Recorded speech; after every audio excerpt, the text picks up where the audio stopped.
Now. Okay. So we will get slicker at this, I hope. We will get slicker at this. This is only video number 2.5, so but we've got all tarted up for this one. So if you're out there wondering why I'm all tarted up, it's because, hey, this was an opportunity to put on lipstick and earrings, and here we are celebrating nothing. It's the time of year when normally I would be meeting clients the last time before an event. It's the time of year when people normally would come to Israel for me to meet them for the last time to go over all the final last minute details before their weddings in June, July, August. Right. So I've been reminiscing and I've been looking back at some of my favorite events, and I thought that we would look at them together and you could tell me what you think about what people would be wearing at this kind of so event. I think that's great. So let's take, because I'm conscious that people might want to watch this in sort of bite-sized portions. Let's take one event at a time and look at it, and then what I'd quite like to do is maybe put together a couple of, I don't know, maybe a PDF of some looks that I think would work with that event, so people can get an idea of what I'm talking about if they find it hard to visualize it just from listening to us. Okay, so choose an event to start with then, and let's share the screen, obviously. Screen. Yeah. I'm going to go into this. And this is my Facebook page, and this is a wedding actually that I did with together. It was a cooperation, and I did it with an English party planner who's based in the UK. So this was a very interesting event to work on. We used 3 different venues. We did a pre-chuppah reception in that building here at the end of the pier. Right. This is where we did the chuppah. This is Caesarea. The interesting thing, I guess, about Caesarea is that it's a combination of old and new. There's the historic city in the old port, which goes back to Roman times. Yeah. And you can see that the legs of the chuppah are Roman columns, Romanesque. That's lovely. Columns. That's great. I love it when it sort of echoes the environment in that way. That's so nice. But we kept it very stony because it was a very stony area, even with us. It wasn't a beach feel, even though the sea was behind us. Okay. So this is where the formalities were. This is the marriage agreement, the ketubah that they signed there.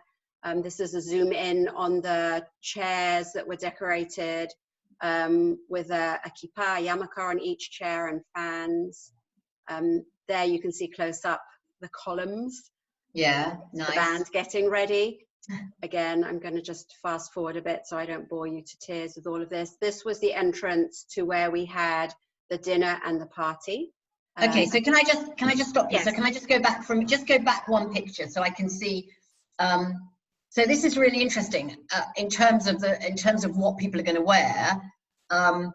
It's not a beach wedding, and I think that's an important distinction because beach weddings are quite popular, not only in Israel but all over the world. And there's a specific. I'm very fussy about how people should dress for a beach wedding. One of my pet hates is when people are kind of trying to, teeter around on the sand in stilettos and stuff. So I'm very yeah, and I'm really particular about that. But this would be a bit more of a challenge because actually it could be a little bit more formal. All of that was hard standing, right?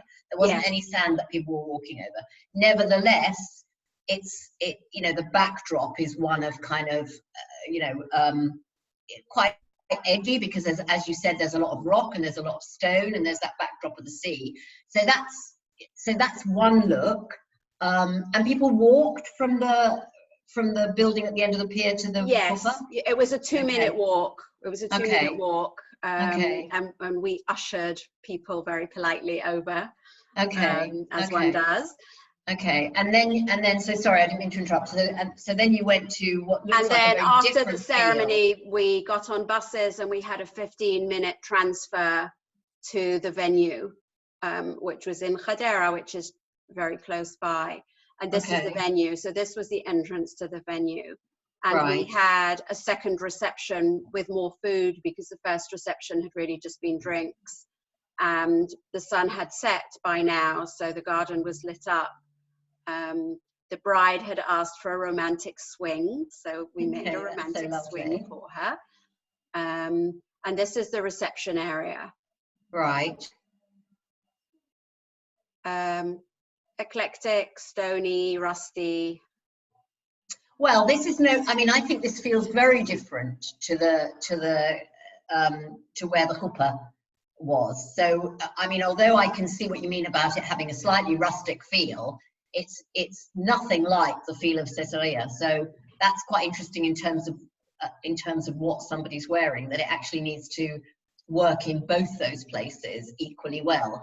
This has a much more elegant feel. I mean, the chuppah also felt elegant, but within reason. Okay, so keep going. Was our band. We had a great band that evening, and this is the decoration inside the hall. And okay. there must have been 6 or 7 different models, all with the same flowers, but lots and lots of different tables.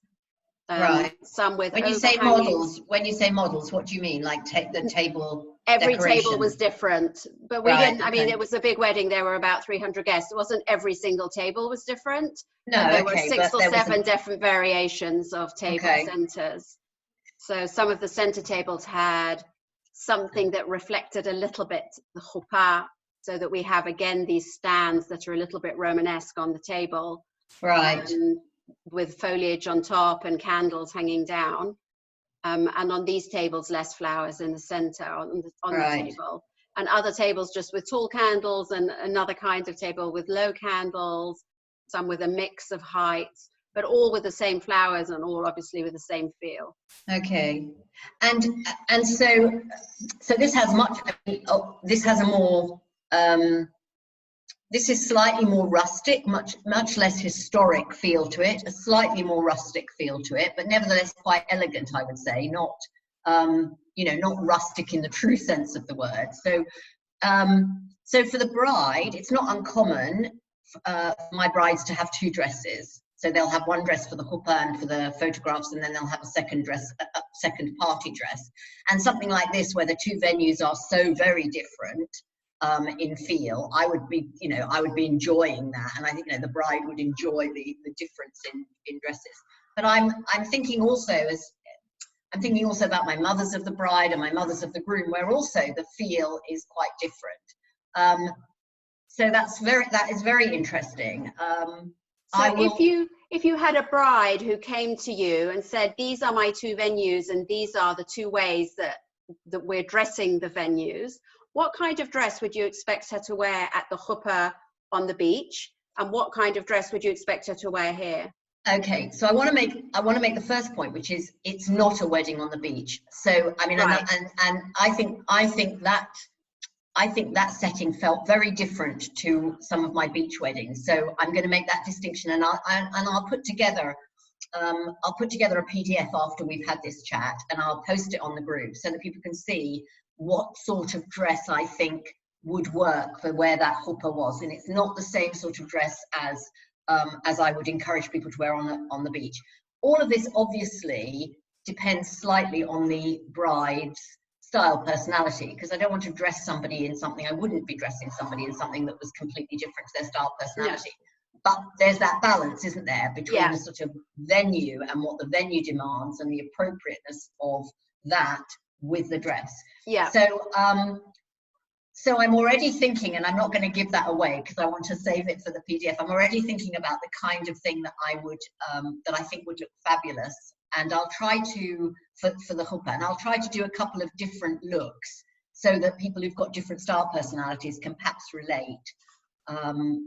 Otherwise, it might, if I only do one look, people will say, well, I'd never wear a dress like that. That's just not my style personality. I'm much too gamine, or I'm much too dramatic, and that's much too romantic, or whatever. So I'll try to give a couple of different examples. I think for this, something that this somehow has a more somehow has a more elegant feel to it. Although it is quite a rustic venue, I can see it's quite a rustic venue. There's something about the table settings, there's a lot about the lighting, a lot about the colour mix in the flowers that I think lends itself to something that's perhaps a little bit more party. So I would definitely be looking at either 2 completely different dresses or what some of my brides have done is had a different skirt. So we've done that with quite a lot of, that's very popular here in Israel, but also I think in London, that that you've got one dress, and then and then this skirt is actually detachable, and you have a different skirt for parting. So you can have a very full skirt to walk down the aisle, and for the huppah, which is wonderful, especially if you've got a fabulously dramatic setting like that, but hopeless for trying to boogie in. So Right. then you have something much less full. Right. So I'll put some things together on a PDF. And similarly, I will for mothers of the bride and mothers of the groom, just to whet people's appetite. Okay, lovely, beautiful photos, beautifully done. Yeah. Wedding. That's the staff. Don't need to see them. We had some very, very special lighting at this event. Yes, that's fabulous. And that was your. Obviously, that was your idea too. What prompted that? What made you realise that that's? We had lots of discussion with the bride. The bride knew exactly what she wanted. Right. She knew the colour scheme that she wanted. She wanted something a little bit different, so that's why we had stuff hanging down.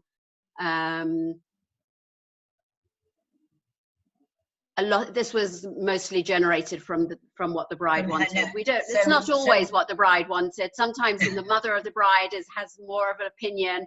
Sometimes the brides are not interested in the flowers, they're just interested in the food or the music, or there's always something different. But at this particular wedding, the bride knew what she wanted as far as colors and flowers, and she had. But people, I guess people know maybe they know the colors, maybe they know the kinds of flowers they want, maybe they even know the feel, but obviously your job is to turn that into reality. Yeah.